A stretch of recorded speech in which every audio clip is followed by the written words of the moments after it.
Rishad, give me some advice on how do I ensure that the education that I'm getting is actually more geared to be successful at Wipro and elsewhere? Yeah, no, one is absolutely right. One is how do you sort of try and take courses in new age areas, right?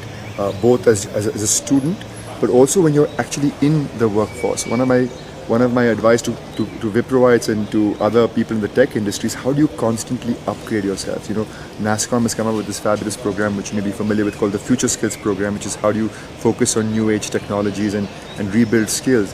One of the things we are working on is when we hire freshers, and I said we're hiring 40,000 freshers, we're working with many of them in the last 6 months before they join on project readiness, which is going through a course to make sure that they're billable within a week of joining us. So I would strongly encourage people to constantly be upgrading themselves to relevant new age technologies of cloud, data, security, etc. So, What's the last skill you picked up? What have you been working on?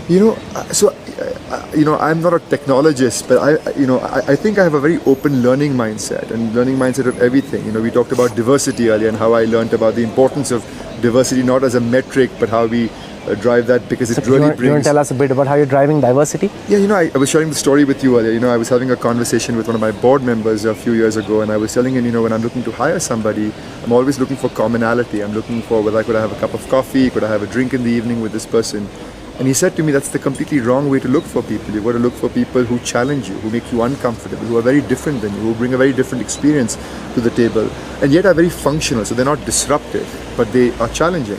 And that comes from diversity. That comes from diversity of experiences, from ethnicity, from gender, from sexual orientation, from just the work experiences you've done. And I think it's incredibly powerful and enriching to bring that diversity on the table. So that's what I've learned, and I think that's incredibly important. But the two skills I do look for is learnability, and I try and drive that for myself, and teamwork. I think those are the more important things.